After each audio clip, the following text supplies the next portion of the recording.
Alhamdulillah alladzi arsala rasulahu bil huda wa dinil haqq liyudhhirahu 'ala dini kullihi wa kafaa billahi shahida. Asyhadu an la ilaha illallah wahdahu la syarika lah wa asyhadu anna sayyidana wa nabiyyana Muhammadan abduhu wa rasuluh wa la nabiyya ba'dahu. Allahumma shalli wa sallim wa barik ala sayyidina Muhammadin wa ala alihi wa sahbihi ajma'in. Qalu subhanaka la ilma lana illa ma 'allamtana innaka antal 'alimul hakim. Rabbi shrah li sadri wa yassir li amri wahlul 'uqdatam min lisani yafqahu qawli. Allahumma anfa'na bima 'allamtana wa'alimna ma yanfa'una warzuqna 'uluman tanfa'una fid dini wad dunya wal akhirah. Amin ya rabbal alamin. Hadratul mukarramin wal mukarramin, sama-sama kita hormati, kita muliakan guru kita Syekh Hidayat, prof kita Al-Ustaz Dr. S.P.D. Qaryadi, dan sufi satu zaman, para orang tua yang hadir, beberapa makmur, dan segenap seluruh jamaah Masjid Nurul Huda, ibu-ibu, bapak-bapak, semoga kita semua senantiasa diberikan rahmat Allah Subhanahu wa Ta'ala. Alhamdulillah,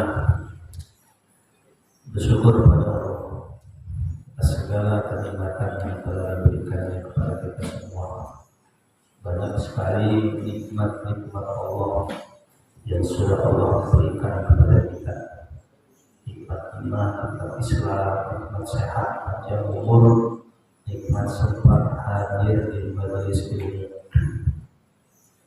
Walaupun dalam keadaan hujan, alhamdulillah kita masih digerakkan oleh Allah untuk menghadiri majelis ilmu di pagi hari ini. Hujan ternyata tidak menjadi penghalang bagi kita untuk terus mencari ilmu. Hadirin jamaah yang dimuliakan Allah Subhanahu wa Ta'ala, tanpa terus jam 4 tadi WA saya, hujannya masih deras di sekitar Pelumpang. Jadi beliau memberikan amanah kepada saya untuk menggantikannya. Semoga ketidakhadiran beliau tidak mengurangi semangat kita dalam mencari ilmu yang baik. Alhamdulillah, siapapun yang mengisinya, kita niatin mencari ilmu, kita niatkan mencari ilmu, dan niatin silaturahim, niat-niat yang baik kita pasang, sehingga kita semua mendapatkan balasan dari apa yang kita niatkan. Bapak Ibu hadirin jamaah yang dirahmati Allah Subhanahu wa Ta'ala, pada hari ini Al-Fakir mencoba untuk membacakan kitab An-Nasaihul Diniyah Al-Wasail Imaniyah yang ditulis oleh Al-Imam Al-Haddad, atau kita kenal dengan Shahibul Ratib, pengarang Ratibul Haddad.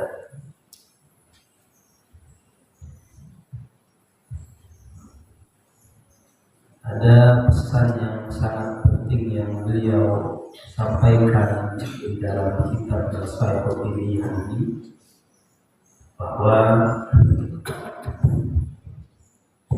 kita ini harus bisa menjaga kualitas keimanan kita. Kita harus bisa menjaga kualitas keislaman kita. Harus memperkuat keimanan dan keislaman kita.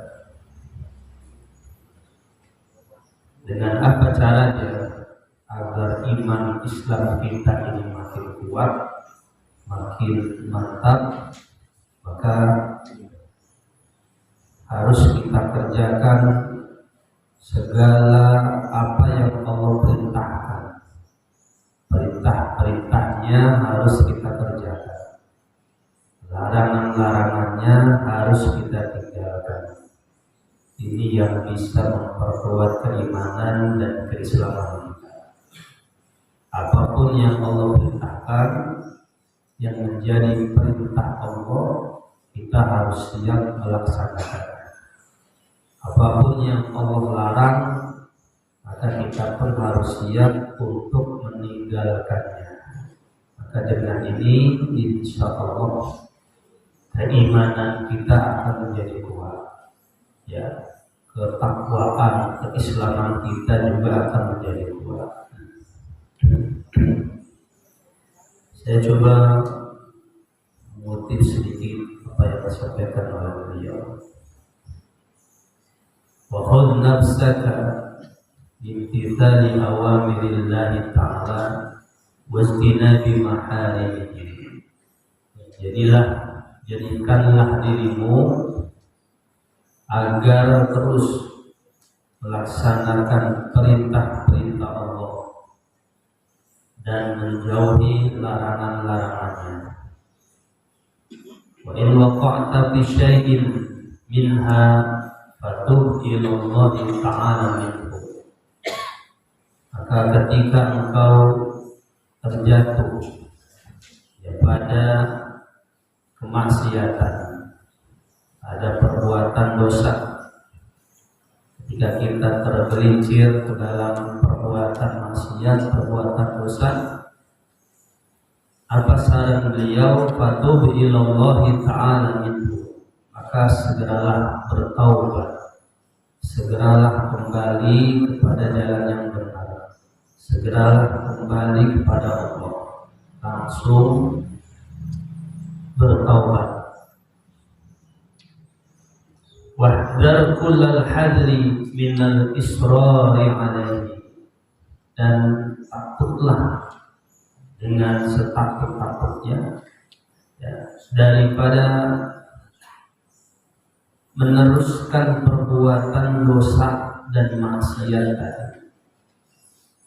Harus takut ketika kita bertahan pada perbuatan maksiat, pada perbuatan dosa.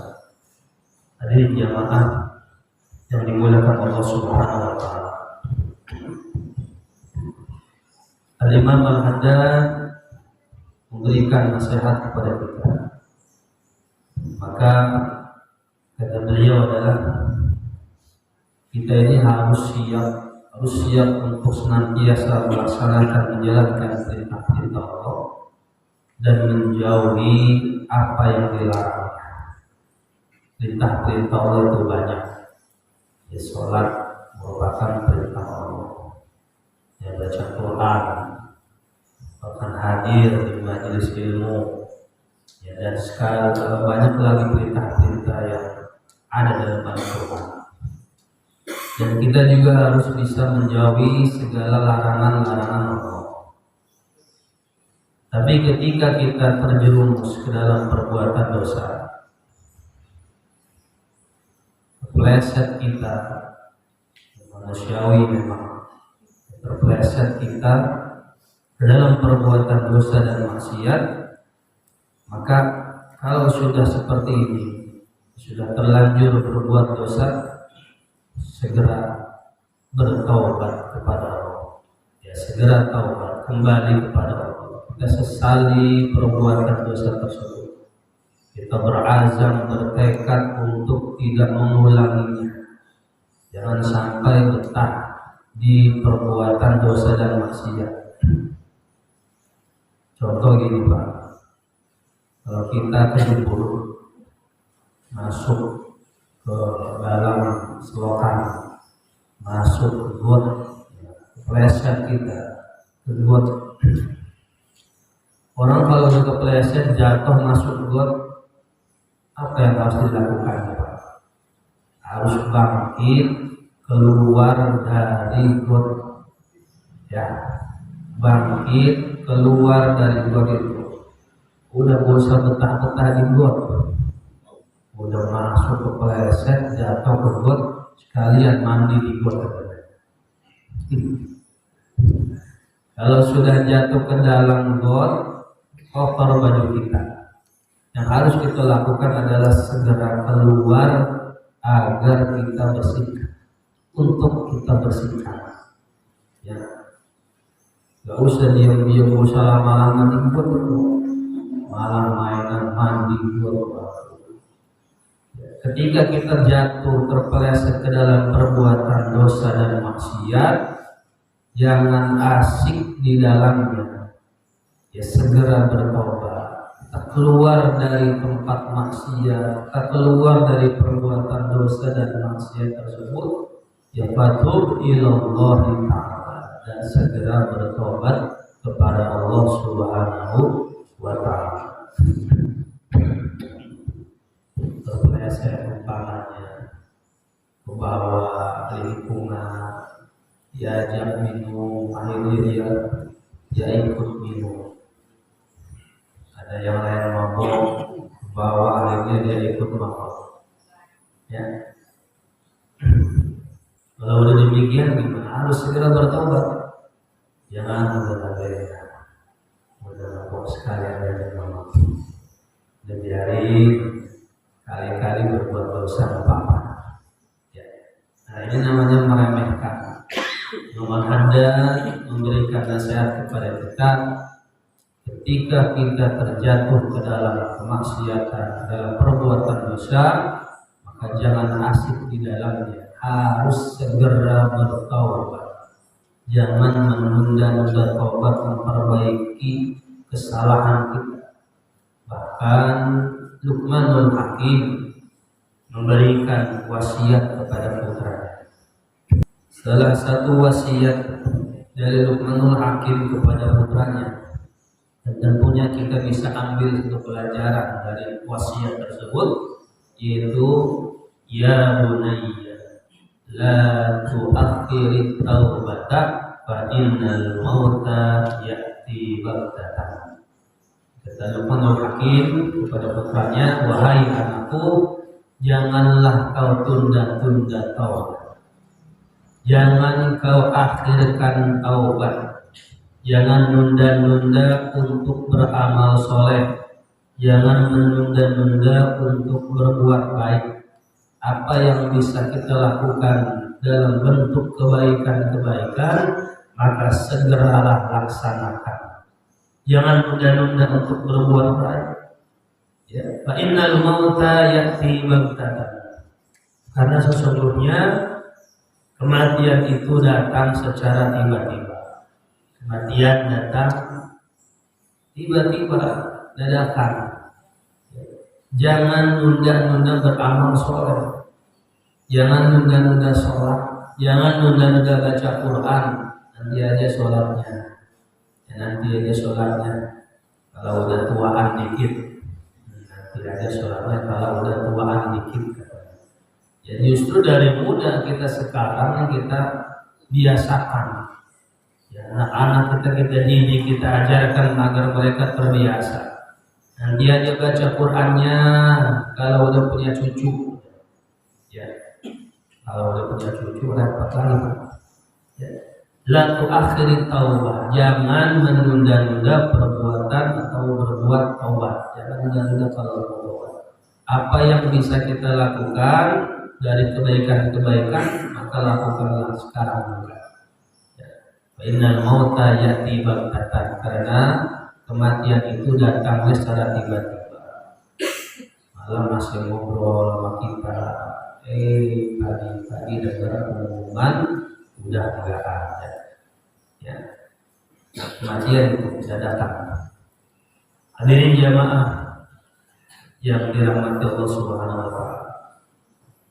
Wahdar kulal hadri minal istori alaihi, dan kita juga harus khawatir, harus takut jangan sampai kita asik dalam perbuatan dosa dan maksiat, melakukan perbuatan dosa terus-menerus. Ini yang bisa melemahkan keislaman kita, ini yang bisa melemahkan keimanan kita, yang melakukan dosa terus menerus. Kemarin waktu saya pulang Jumatan di Pusdipol, kebetulan nyebrang laut, begitu pulang barengan sama, kayaknya sih orang-orang manggil dia dokter ya, berarti dokter. Sepanjang di perahu, sepanjang di kapal, ini dokter ini entah bercandaan atau nanya serius. Ya kata dia, Pak Ustadz, gimana dosa banyakan mana nih? Nyolong sedikit sama nyolong banyak, itu dosanya sama atau banyak? Banyakan nyolong yang banyak atau gimana itu? Dia membandingkan mana yang lebih banyak dosanya, nyolong sedikit atau nyolong yang banyak. Ya, kalau sama lebih baik saya nyolong yang banyak. Saya jawab, kalau bisa ya jangan nyolong. Kalau bisa jangan nyolong, emang jangan nyolong. Ya, jadi jangan melihat dosa itu kecil atau besar, sedikit atau banyak, tapi kepada siapa kita berbuat dosa, itu yang harus kita perhatikan. Kepada siapa kita berbuat dosa. Jangan melihat dosa ini, kalau nyolong sedikit mungkin dosanya sedikit, kalau nyolongnya banyak dosanya gede. Ya, jangan melihat itunya sedikit banyaknya, tapi lihatlah kepada siapa kita sudah berbuat dosa. Siapa kita berbuat dosa? Kepada Allah, malu kita. Ya, begitu tuh. Akhirnya dokter itu senyum-senyum aja. Ya, dokternya senyum-senyum aja. Ya, hati-hati. Kalau orang udah betah sama perbuatan maksiat, senang sama perbuatan dosa, ini yang bisa melemahkan. Maka Imam Al-Haddad memberikan nasihat, hati-hati, waspada, jangan sampai kita melanjutkan perbuatan dosa dan maksiat kita.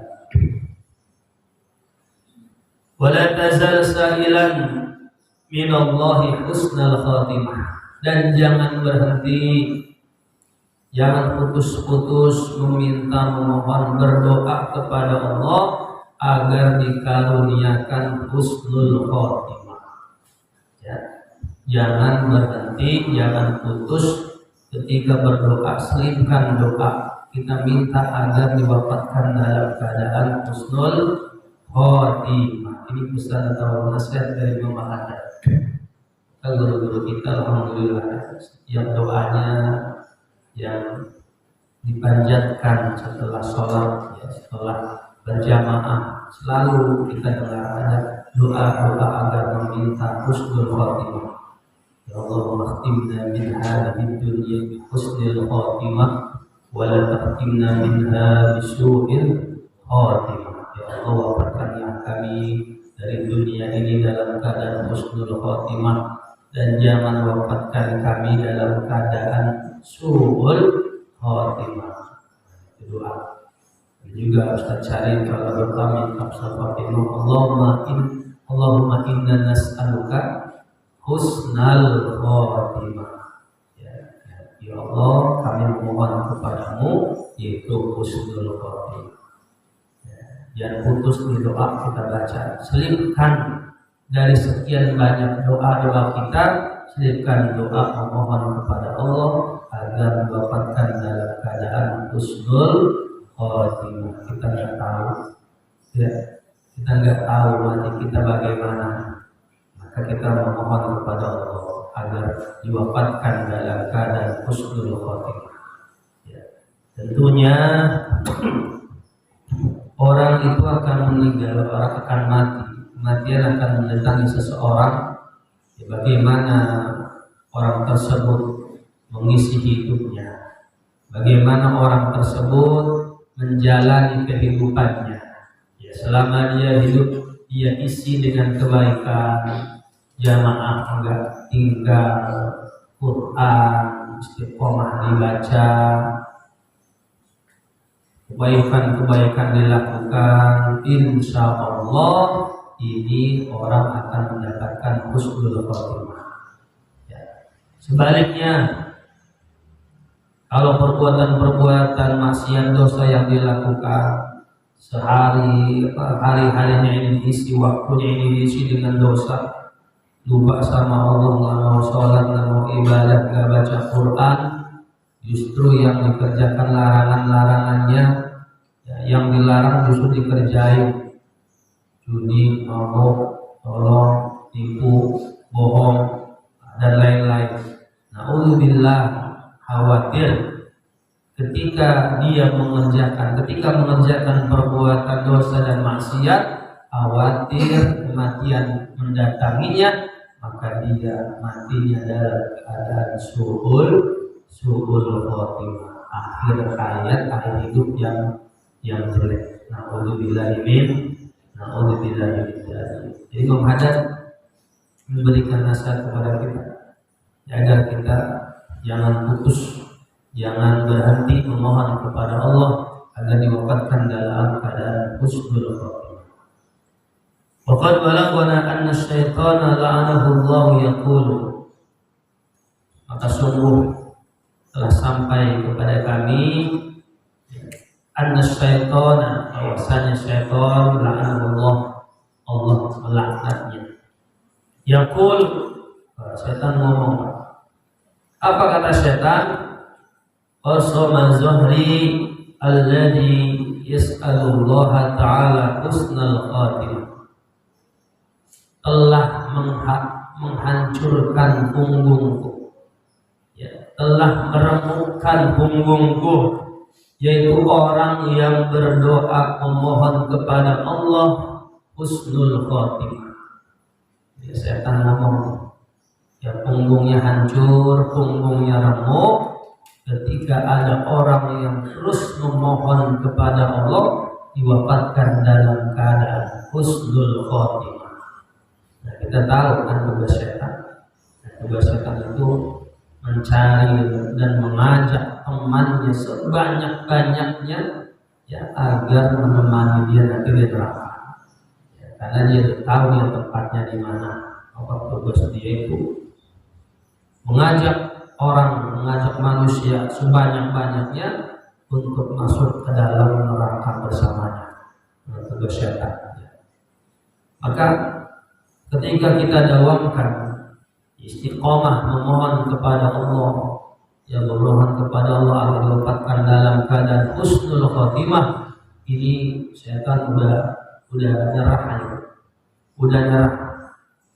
Dia ngomong telah menghancurkan, telah meremukkan punggungku. Artinya apa? Usaha yang dilakukannya selama ini untuk menyesatkan banyak orang, untuk mengajak orang ke dalam neraka, ya, ternyata usahanya sia-sia.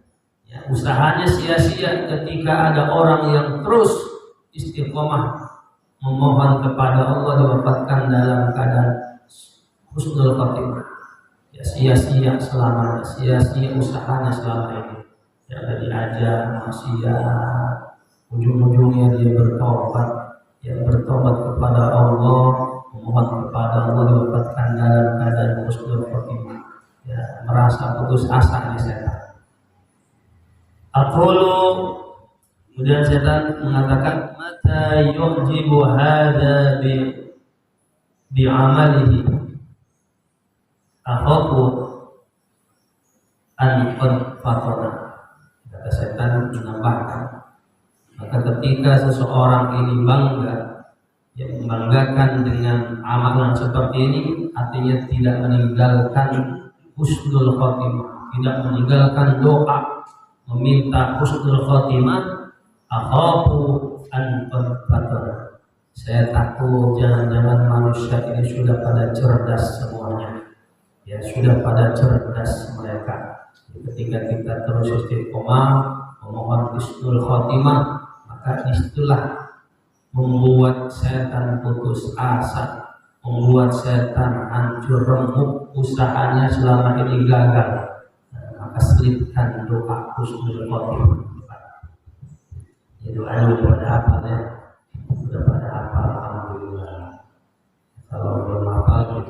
ngamalin guru-guru kita ketika doa husnul khotimah kita aminin ya syukur-syukur apa ketika sholat ya sendirian gak bisa jamaah tetap kita tuh baca doa memohon husnul khotimah. Coba bareng-bareng Pak. Allahumma khtimna min hadhihi dunya bi husnil khotimah wa la tahtimna minha bi su'il khotimah. Sekali lagi saya diam Bapak doa 1, 2, 3. Allahumma barik lana bima razaqtana wa qina adzabannar. Nanti Pak habis ini baru kita doa itu. Ya Allah, mahtimna min hadhihi dunya bi husnil khotimah wa la tahtimna minha bi su'il khotimah. Ini doa yang dahsyat, doa yang bisa meremukkan punggungnya setan, membuat setan usahanya sia-sia, menggoda manusia. Dan lupakan doanya, terus kita baca istiqomah.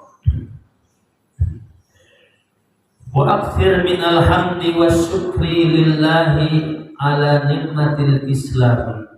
Dan perbanyaklah daripada memuji dan bersyukur kepada Allah ala nikmatil islam, atas nikmat Islam. Al-Habib Abdullah bin Nawwil Al-Haddad lanjutkan nasihatnya agar kita terus memperbanyak memuji dan bersyukur kepada Allah ala nikmatil Islam, atas nikmat Islam. Fa innaha a'dhamun ni'ami wa akbaruha. Maka sesungguhnya nikmat Islam itu adalah nikmat yang paling besar, nikmat yang paling agung. Ya.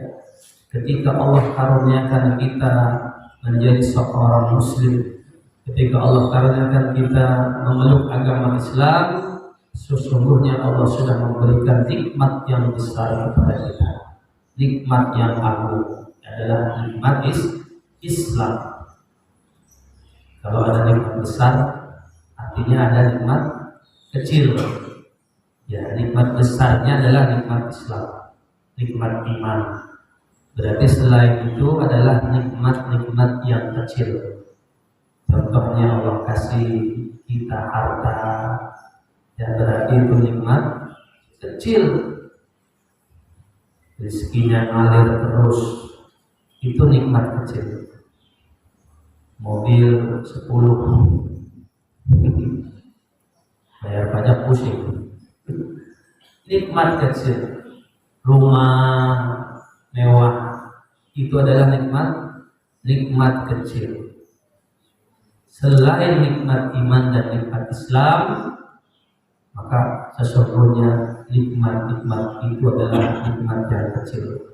Maka bersyukurlah kita, Allah jadikan kita sebagai seorang muslim, memeluk agama Islam. Allah sudah memberikan nikmat yang besar, yaitu memeluk agama Islam. Maka harus kita bersyukur, ya. Fa inna Allah Ta'ala law aqta dunya bihadafiriha abdan wa mana'ahu al-islam. Maka sesungguhnya Allah Subhanahu wa Ta'ala, seandainya Allah memberikan dunia dan seisinya beserta kemewahannya, kenikmatannya, Allah berikan dunia itu kepada seorang hamba, wa manahul Islam, akan tetapi Allah tidak memberikan Islam. Ya, Allah kasih dunia buat dia tuh, tapi enggak dikasih nikmat Islam. Lakana dzalika wabalan alaihi, maka hal itu menjadi bencana buat dia. Ya, menjadi musibah besar buat dia. Dikasih dunia tapi enggak dikasih Islam, tidak diberikan nikmat Islam. Maka suku ini merupakan bencana musibah buat dia. Ya, walau a'tahul Islam wa manahud dunya lam yadurruhu dzalik. Seandainya Allah berikan nikmat Islam kepada seorang hamba dan tidak diberikan dunia, lam yadurruhu dzalik, maka itu tidak bahaya, tidak apa-apa. Ya. Kalau dikisahkan ada dua orang, yang satu Allah kasih dunia, segala nikmat-nikmat dunia Allah kasih tuh. Ya. Hartanya banyak, jabatannya tinggi, kenikmatan-kenikmatan lainnya diberikan semua, tetapi tidak diberikan nikmat Islam, maka ini menjadi musibah. Coba kita lihat bagaimana jayanya Fir'aun, ya. Kalau udah masalah harta, apa yang gak dipunya? Fir'aun punya hartanya banyak, bahkan Fir'aun menjadi raja, di puncak kekufurannya, ngaku jadi Tuhan. Ana rabbukumul a'la, akulah Tuhanmu yang maha tinggi. Na'udzubillah min dzalik. Allah kasih ke dunia untuk Fir'aun, dikasih dunia untuk Fir'aun, segala kenikmatan dunia dia punya. Fir'aun itu wa mana'ul Islam, tapi tidak Allah berikan nikmat Islam. Ya. Enggak dikasih nikmat Islam. Walaupun dunianya hebat, dunianya sukses, tapi sayang seribu sayang tidak mendapatkan nikmat Islam, maka menjadi musibah. Fir'aun matinya dalam keadaan hina. Fir'aun matinya bagaimana? Minum air laut. Ya, tersedak air laut. Wah, gara-gara tersedak orang tuh, ya, timbul tenggelamnya. Kenapa Allah obatkan Fir'aun tidak dengan sakit parah, tidak dengan tertimpa musibah yang besar, tapi dengan hal kecil karena tersedak minum air laut. Ya, Allah ingin gambarkan, ya, jangan sombong manusia, ya, jangan mentang-mentang merasa segala punya lalu kau bisa hidup selama-lamanya. Kau cuma tersedak air saja, itu udah gak bisa ngapa-ngapain. Fir'aun jaya, dia sukses, dia dunia, tapi sayang tidak dikasih nikmat Islam, maka jauh. Ya. Ada satu kisah juga, ada satu atau kebalikannya, Pak. Kalau tadi diberikan dunia tapi nggak diberi Islam. Ada juga orang yang diberikan Islam, diberikan nikmat Islam, tapi nggak dikasih dunia. Ya, ibadahnya kuat, orangnya biasa-biasa aja, dunianya ya biasa-biasa aja, nggak kaya-kaya banget. Ya, dia jalani apa adanya. Dia sadar bahwa dunia cuma sementara, dunia cuma tempat singgah. Walaupun dia nggak punya harta, tapi dia istiqomah ibadah, terus istiqomah ibadah. Ya, orang punya harta, berapa lama sih dia memiliki hartanya? Berapa lama kira-kira Pak kalau kita mau hidup di dunia? Bapak mau hidup di dunia berapa lama? Berapa tahun mau kalau suruh milih? Ada mau yang 60, 70, ada yang mau 100, ada yang mau lebih 100. Kita suruh milih bingung kita, ya. Mau milih 60 udah lewat, mau milih 70 sekarang udah 69 ya. Setahun lagi. Ya, berapa lama kita di dunia? Enggak lama. Ya, enggak lama. Ya, harta titipan. Bersyukurlah kita Allah jadikan sebagai seorang muslim, walaupun umpamanya kita nggak punya harta, nggak punya dunia, tapi kita istiqomah dengan keislaman kita, jaga iman, jaga Islam kita.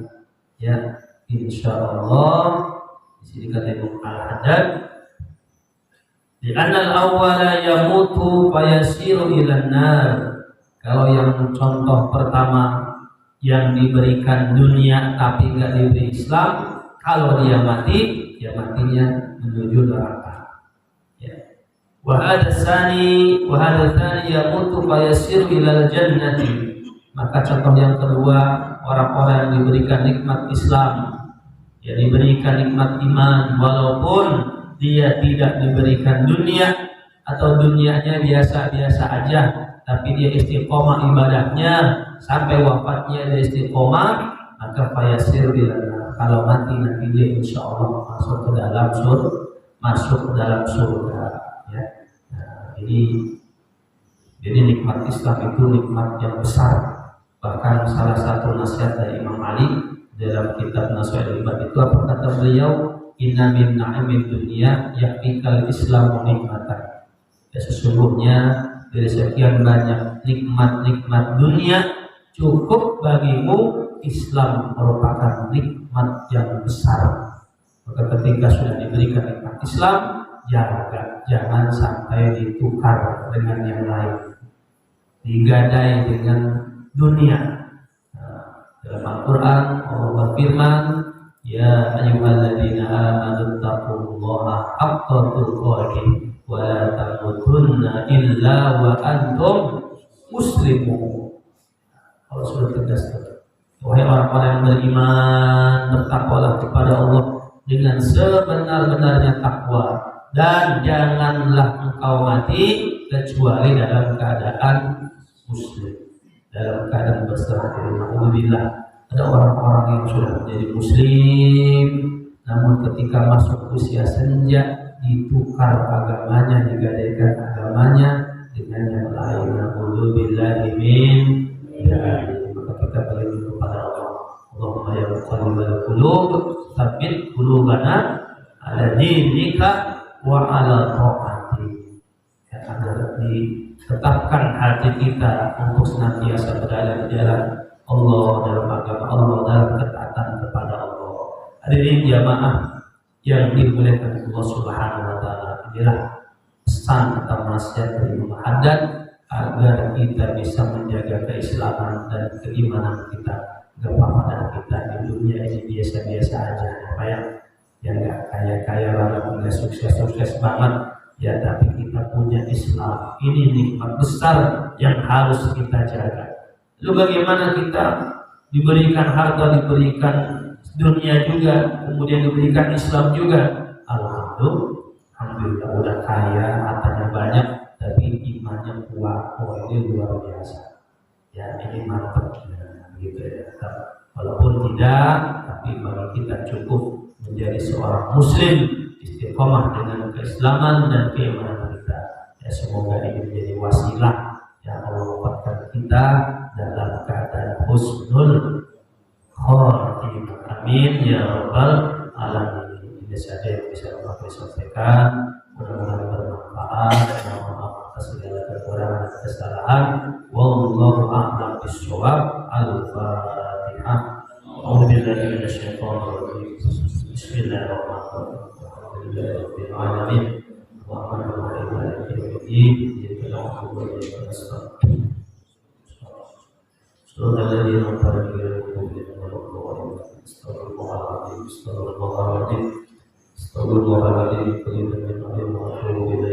Bismillahirrahmanirrahim. Alhamdulillahirabbil alamin. Wa sallallahu ala sayyidina Muhammad wa ala ali sayyidina Muhammad.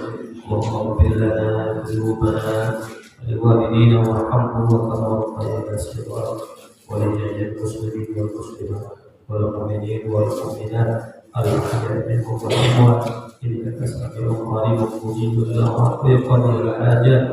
Allahumma inna min hadhihi dunya bi husnil khatimah wa la taqimna minha bi su'il khatimah. Allahumma ya muqallibal qulub tsabbit qulubana ala dinika wa ala ta'atik wa ja'alna wa waladana min ahlil ilmi wal khair wa la taj'alna iyyahu min ahli syarri wal khair innaka ala kulli syai'in qadir. Rabbana zalamna anfusana wa illam taghfir lana wa tarhamna lanakunanna minal khasirin. Rabbana atina fid dunya hasanah wa fil akhirati hasanah wa qina adzabannar. Sallallahu alaihi Muhammad wa ala sayyidina Muhammad.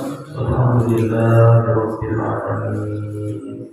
Assalamualaikum warahmatullahi wabarakatuh.